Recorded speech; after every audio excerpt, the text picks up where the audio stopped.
Mr. Rapier is a chemical engineer in the energy industry. Robert has 25 years of international engineering experience in the chemicals, oil and gas, and renewable energy industries, and holds several patents related to his work. He has worked in the areas of oil refining, oil production, synthetic fuels, ethanol production, butanol production, and currently serves as Director of Engineering for Arizona-based ZHRO or Zero Power. He is the author of The Energy Strategist at Investing Daily and of the book Power Plays, Energy Options in the Age of Peak Oil. Robert has appeared on 60 Minutes, the History Channel, CNBC, Business News Network, CBC, and PBS, and his energy-themed articles have appeared in numerous media outlets, including the Wall Street Journal, Washington Post, Christian Science Monitor, and The Economist. Ladies and gentlemen, please join with me in welcoming Mr. Robert Rapier.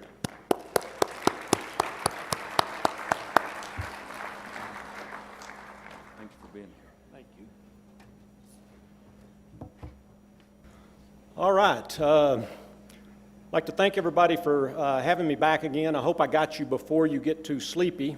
I've got some things I want to talk about today that for everybody in the room, hopefully this will be information that you can walk out of here and you can use because I'm going to debunk something that's of great interest to you, and that is whether we are actually at the end of the oil age. I deal with these articles all the time. I deal with people claiming that because of electric vehicles and so forth and so on, that the demise of oil is here. And I know for you as oil producers and oil field services people, this is a topic that's of great interest to you. So, the outline of my talk. I'll give you a little bit of biography. I want to take you back a dozen years in the oil cycle here, and I want to explain the trip that we made from oil prices a decade ago, or a little more than a decade ago, under $40, the race to 100, and then what happened to bring them back down to 50. I want to talk about the responses to the threat of declining oil supplies and why OPEC's inaction helped drive oil prices much higher and how their action more recently collapsed oil prices. And then I will debunk the peak oil demand hypothesis, the notion that that's going to happen in the short term. And at the end, I'll talk a little bit about my day job. I'm up here with a colleague, Bob Riefschneider, right here in the front. If you're interested in what I have to say about what we're doing down in Arizona, he'll be around, I'll be around, and we can talk to you a little bit about that. So this is me.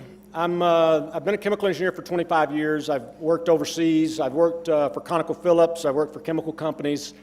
Most of the people that know me from my writing. I've got a column that's up every week at Forbes. If you go to Forbes Energy section right now, they asked me to write an article on the hurricane a few days ago, and it's still headlined. So right at the top of the page, I'm talking about the seriousness of what has just passed through Houston and is going on up into Arkansas now.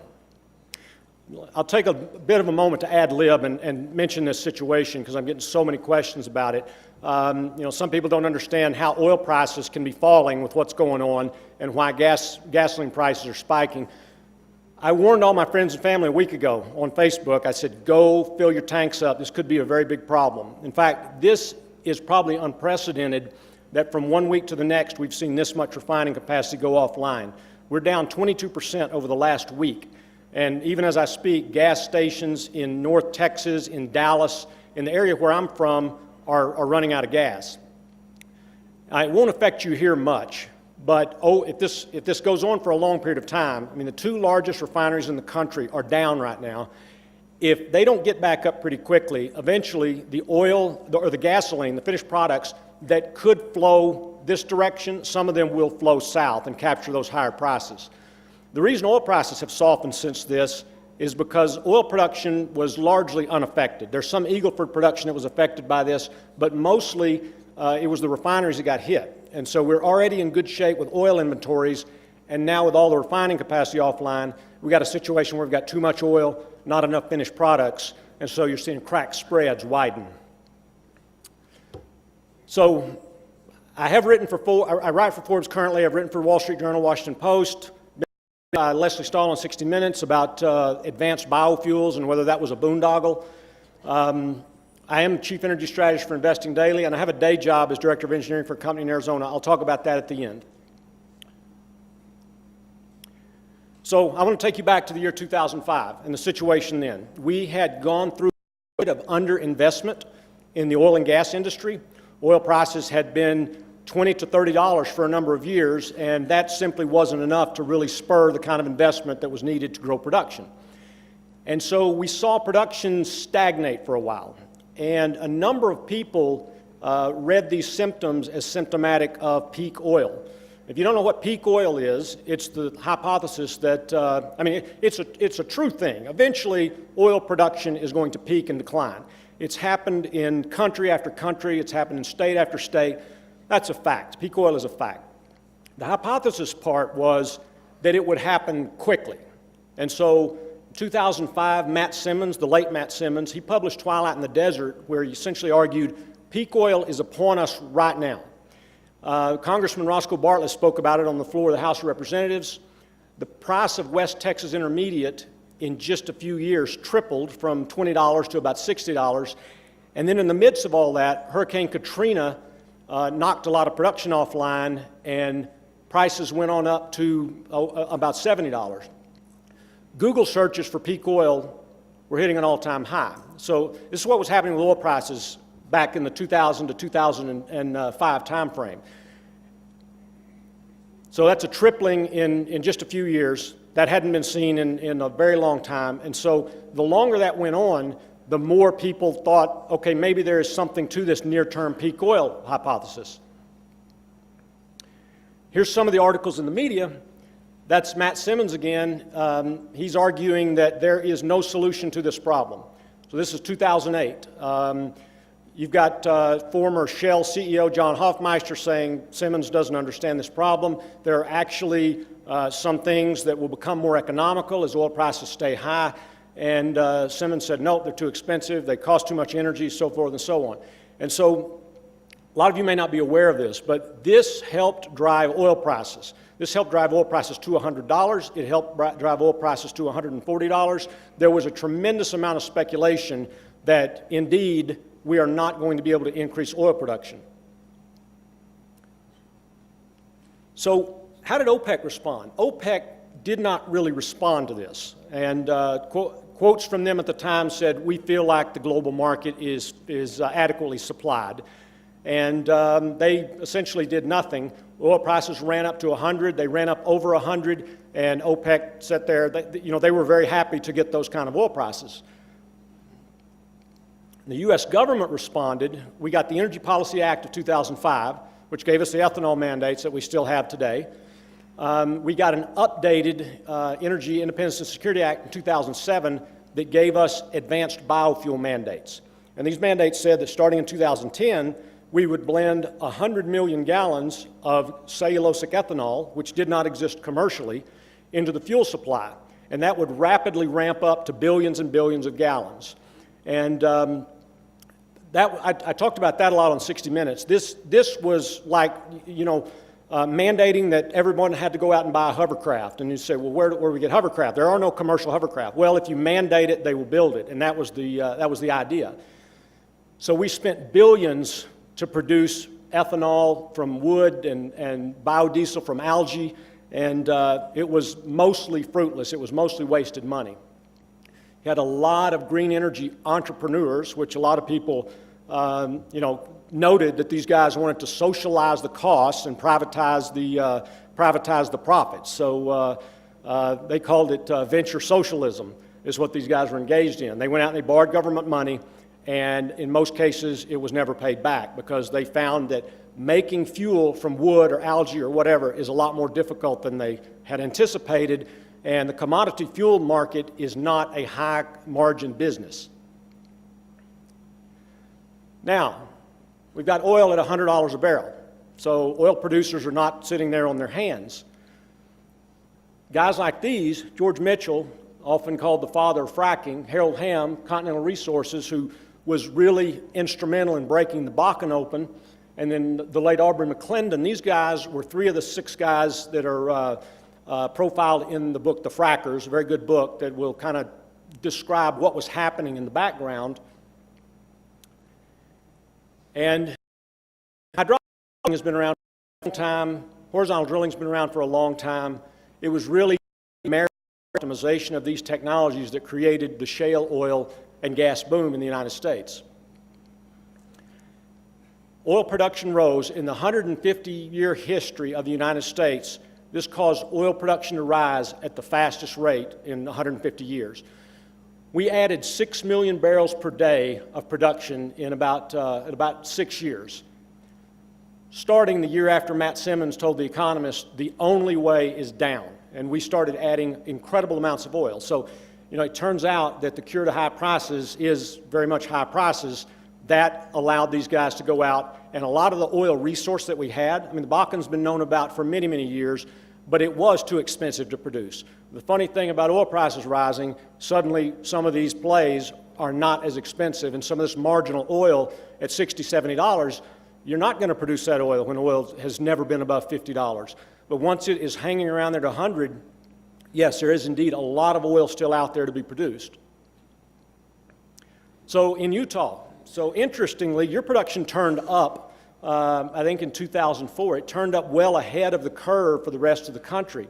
And your production more than doubled in a few years, and I understand you were just shy of the all-time record that you set in 1985, would have surely broken that record had not oil prices collapsed. Now, to put U.S. oil production growth in perspective, production in the U.S. grew more than OPEC and Russia combined. We added more production to the market than any region. In fact, I ran this through 2015 when OPEC was already beginning to respond. If I only look at this through 2014, the period 2008-2014, the U.S. added about 80% of all the global growth in oil production. And that was after we declined for 40-something years, and it looked like oil production was going to continue to decline for the next 40 years. So OPEC finally responded. This is the way producers ramped up in the face of $100 oil. We had rig counts that went up like crazy week after week after week. Finally, on Thanksgiving Day in 2014, OPEC declared a price war. And they said, we want to get our market share back.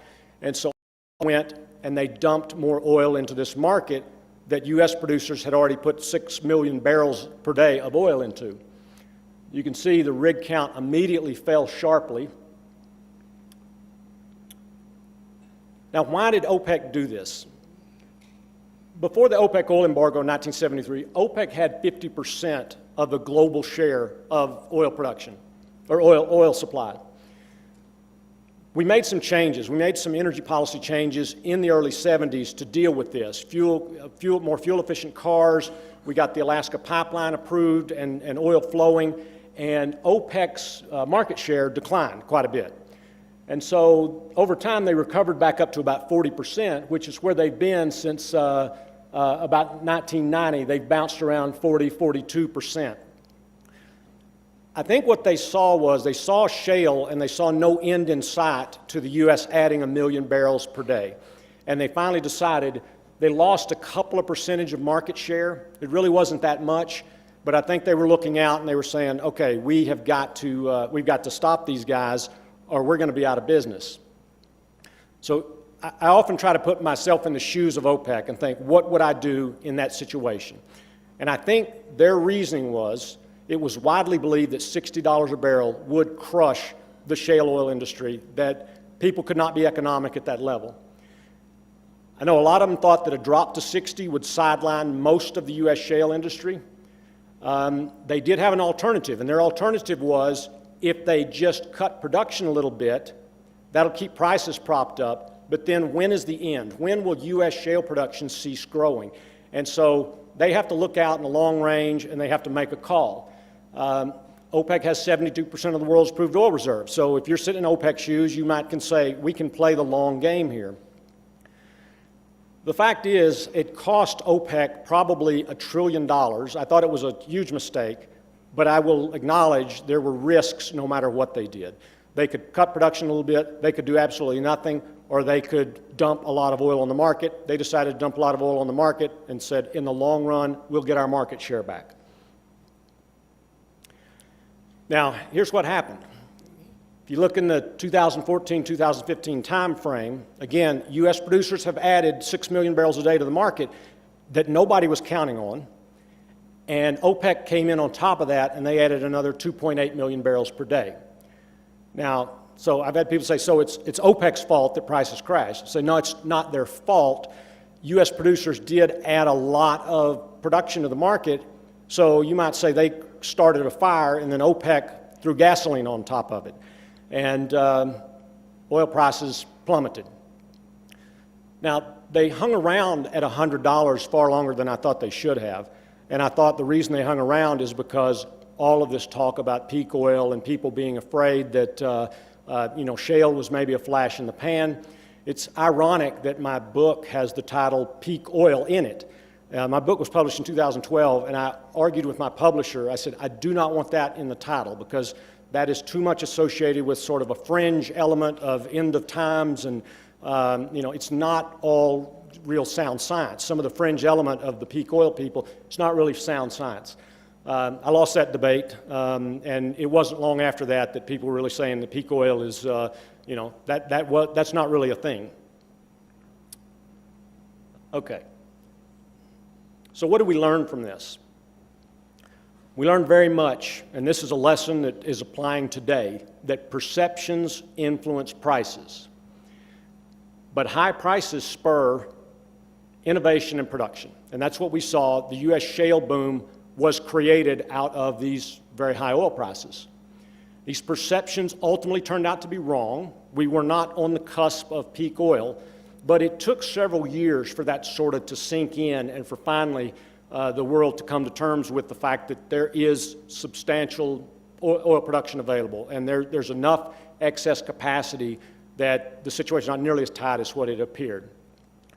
But it also shows that OPEC maintains tremendous market power. I mean, they produce 40% of the world's oil. They can take action that can drive oil prices from $100 to $30, and I would submit they could take action right now that could drive oil prices back to $100 very shortly. Saudi Arabia alone, Saudi Aramco produces almost 10% of the world's oil. Can you imagine them taking off, half of that offline? How devastating that would be. We saw that in 1973. We saw how quickly oil prices could go up if OPEC made that sort of action, if they decided to embargo. And they still maintain that kind of pricing power. So anyone that tells you that OPEC is irrelevant, they're not irrelevant. They can move oil prices like nobody else. And sometimes they are your friend, and sometimes they are not your friend. But make no mistake, they're still very, very influential. So fast forward to 2017, and now it's peak demand. How does peak demand differ from peak oil? So in a peak oil scenario, oil production starts to decline because you just can't produce anymore. Now, in that situation, with demand high and production falling, what happens? Oil prices skyrocket. That's why 2007, 2008 looked like, hey, this theory may have some basis behind it.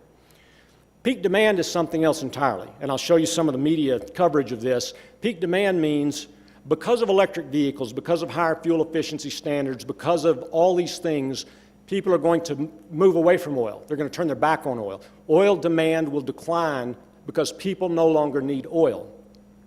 This is a huge narrative in the media now, and I would submit it is helping to keep oil prices down. So these are some of the stories in the news right now. These guys are warning, Goldman Sachs, peak oil demand by 2020.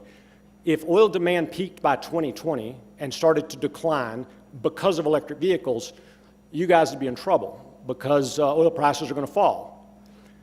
The article from Bloomberg there is an interesting case because they argued the case, and this has now been a year and a half ago, that if electric vehicles could continue to grow at 60% per year, that by the year 2022, 2023, 2 million barrels of oil would be displaced. And that, they reasoned, would cause the next oil crisis, and oil would never recover from that. But they're missing something very important in their analysis, which I will show you. I want to show this slide because the last bullet point there is very important. If enough of the media, if enough influential people believe this narrative, investors should liquidate their connection to oil producers before the end of the current decade. Well, that's just a little over 2 years. So these are the arguments that are being made. I want you to be able to go out of here and address these arguments with facts, and that's what I'm going to show you. Here's reality. I got several slides that put this into perspective. Number one, global oil demand has grown by 1.1 million barrels per day annually for 35 years. Now, keep in mind, this was a time that we had biofuel advanced and regular biofuel mandates in the U.S. that saw biofuel production in the U.S. grow from almost nothing to 10% of the gasoline supply. There is no inflection point at all. The only inflection point there is the financial crisis of 2008. We did see demand slide then, but it bounced right back. So I could draw a line straight through that and say what was knocked offline in 2008, it grew much faster in 2009. So really, there was no long-term impact from that. So people will say, just because it's happened in the past, that doesn't necessarily mean it's going to happen in the future. Here's a recent article from the Wall Street Journal. Oil demand is accelerating, says the IEA, International Energy Agency. If electric vehicles are growing like mad, I will grant that, but I will address that in a moment. If that is true, oil demand should be slowing down, not accelerating. If electric vehicles are going to displace oil, we should not see oil demand accelerating. The IEA raised its forecast for oil demand growth in 2017 to 1.5 million barrels per day. That's well above the average for the past 35 years. Last year was well above the average for the past 35 years. So the true believers in this peak demand scenario will say, just wait. Just because it's happened in the past, it doesn't mean that that's going to be the situation going forward. So I say, let's look at a case study. Why Norway? Norway is the world leader in electric vehicles. They have very generous subsidies. They've had the fastest growth rates for electric vehicles in the world. They have the largest market share, EVs, of passenger vehicles in the world. They are right next to Sweden. So if you look at their neighbors, we could say, all right, Norway should definitely have experienced more decline in oil demand than all their neighbors, who don't have nearly as great a penetration of electric vehicles. This is what the last 7 years has been exponential growth in Norway's electric vehicles. That's phenomenal growth. You can only imagine how much their oil demand has declined. I'll give you some hints. Next door in Sweden, oil demand declined by about 13% over the last few years. In the EU, European Union, it's about 15%. Norway's not a member of the EU, but they are surrounded by EU countries.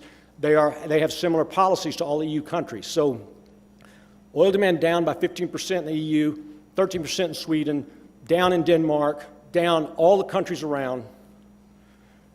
And Norway was the only country anywhere around where oil demand actually grew. So the country with the fastest growth rates for electric vehicles in the world, with the highest penetration of electric vehicles in the world, saw their oil demand grow over the past decade, contrary to every other country. Now, some people say, well, there are other reasons that oil demand would go up. Yes, that's true. They did have an increase in their population. All their countries around them were dealing with the same sorts of issues. So I would just point to Sweden and say, if electric vehicles were really going to have the impact, Norway's near twin next door should have seen oil demand go down by more than, Norway should have seen oil demand go down by more than its near twin next door. So what's wrong? There's something wrong with the theory. Let's look at the U.S. In the U.S. has not had nearly the growth rate of Norway, but California has had very robust growth rates. California is responsible for nearly half of all EV sales. Yet, since 2012, California gasoline demand is up by 850 million gallons a year. That is faster than the rate of population growth. So what is wrong with this scenario? This will be the 5th straight year that demand in the U.S., gasoline demand in the U.S., gasoline demand in California have both gone up. Here are some of the news headlines from this summer. We are at record gasoline demand. I highly recommend you check out that guy at the bottom. He's got something interesting to say every week, I promise you. So when all these guys are talking about peak demand, I've written a number of peak demand articles on, at Forbes. All these people talking about peak demand, no, we're hitting record gasoline demand. Month after month, week after week, we're at a record. That should not be happening if electric vehicles are going to take market share away from oil, significant market share. And there's another article from Bloomberg, which is interesting because they're the ones that wrote a year and a half ago that, I said Bloomberg missed something. What Bloomberg missed was the background growth in oil demand because of population growth, because you have developing countries that have a growing middle class, that are driving for the first time. All these things are driving oil demand. So this is a more complicated problem than more electric vehicles equals less gasoline demand. So what Bloomberg missed in looking out 7 years into the future was not that 2 million barrels per day would be taken off of today's demand. It's 2 million barrels per day that would be taken off of the 7 years of growth that are ahead of us. So the reality was, and I addressed this at Forbes, directly called out Bloomberg and said this is a faulty analysis. In reality, in 2022, we may see oil demand only 5 million barrels a day higher rather than 7, if their analysis was accurate. And I would point out that oil demand is already almost nearly 2 million barrels a day higher than it was when Bloomberg did that analysis. Low oil prices spur demand. 2016 U.S. auto sales set a record led by SUVs. That's obviously not an SUV. I went with the picture that they have in the Los Angeles Times, but you know, the Ford F-150, best-selling truck, best-selling vehicle, outselling electric vehicles by a long shot. So high prices will cause people to cut back. Low prices, people drive a little bit more, and that's another piece of the equation that people are missing. Don't forget, petroleum has 92% share of the U.S. transportation market. That does not turn over quickly. We do not turn over our auto fleets quickly. I read that there may be 500,000 vehicles that are going to get scrapped from the hurricane in Houston. People aren't going to replace those electric vehicles. They're going to go out and they're going to buy their conventional. I mean, I doubt more than a handful, maybe in here, drive electric vehicles, if anybody drives electric vehicles. You know, this is really being driven in California. It's being driven with places with very strict emission standards and generous subsidies, and even then, their gasoline demand continues to grow. So this is what it looks like globally. So I broke down into several different regions of the world. This is how much oil consumption has gone up in just the last 5 years. So in the world, it's nearly 7 million barrels a day. Most of that's in Asia Pacific. Most of that's being driven by China and by India. Middle East has grown significantly as well. The only real region that's gone down is the European Union, and there are some notable exceptions, such as Norway. Again, Norway not in the EU, but in the European region, they are an exception. So these growth rates, these are double-digit growth rates. Africa was down a little bit because their overall consumption is lower, but their growth rate is right up there with Asia Pacific. And again, EU is the only place that's seen a negative growth rate. So I show you this slide because you may see news reports every once in a while that talk about weakening Chinese demand. Chinese demand imports fell. And I see those stories all the time. And if you look at this graph, you look at the line that shows the demand increase over time, their increase in crude oil imports, you will see some of the bars go below the line, in which case you'll start seeing news stories talking about weakening Chinese demand, and then you can see a quarter or 2 quarters later, record demand. This cycle repeats itself again and again and again. Low Chinese demand, the next one you'll see a record Chinese demand. So that's the way, you keep that in mind whenever you hear somebody talk about demand in China weakening. Is that over a quarter? Is that over a year? Certainly not the trend over, the last year or 2 years, and you have to look at these trends at more than just a quarter. So my conclusions from that exercise: peak oil demand is not on top of us. There's nothing in the data that suggests that. There are other very important variables that impact oil consumption that are not being taken into account. A good friend of mine recently went on CNBC and he said, clean tech is killing coal, it's killing oil, it's killing natural gas. And I said, that is wrong on all three counts. Natural gas is killing coal primarily. It's natural gas that displaced coal, but oil demand continues to go up. So nothing is killing oil. Electric vehicles may be growing, but they are certainly not killing oil. So he went on, he made that comment. A lot of people were misinformed by that statement that he made. So oil demand isn't peaking. We need to make sure that you guys know that you guys know the counter-arguments, and that our political leaders know that. Because if people believe that oil demand is peaking, that we won't need oil, they will not invest in oil and gas infrastructure. They will not invest in oil and gas production. We will see money flow out of here, and we will see a repeat of the situation 2005 to 2007, where we underinvest and prices skyrocket again. So a few slides about my day job. I've got half a dozen slides here to tell you what I do in Phoenix during the day. So I work for a company called ZHRO, and we have three core technologies. We've got a natural gas injector, basically replaces a diesel injector. We have a carbon fibers group where we work on carbon fibers, graphene, but then we have a flare gas reformer, and it's a little bit of a misnomer because it's not just flare gas. If you have associated gas with your oil production and maybe don't have an economically optimal solution for that, we can help. So this is sort of a schematic. This is the way our box looks. I'll go into detail on the next slide on what it actually does. So we are a catalytic gas reforming unit. A lot of places will take associated gas, and if there's enough value in the NGLs, they will cryogenically separate out those NGLs and ship those off to market. There are many cases where there's either no market for NGLs, there's no infrastructure, so we do exactly the opposite. We don't take out the NGLs, we convert everything into natural gas. So we got a two-step process. We reform, we crack all of the longer chain hydrocarbons into syngas, and then we reform them into methane. We can take very hot gas, we can produce 1 to 10 megawatts of power, and we can reduce or eliminate your flare. We've tested these units in the Bakken. We've just got finished with a long-term test. It's been there since January in the Stack in Oklahoma. We've been in the Permian Basin, and I guess our first test unit ever went into the Eagle Ford. So we've developed a lot of knowledge. Over time, we had people asking us for larger units. We started off with a 200 kilowatt unit, and so many people said that's not big enough, and so we went, and that was my main job over the past couple of years, was to scale up to a 1 megawatt design.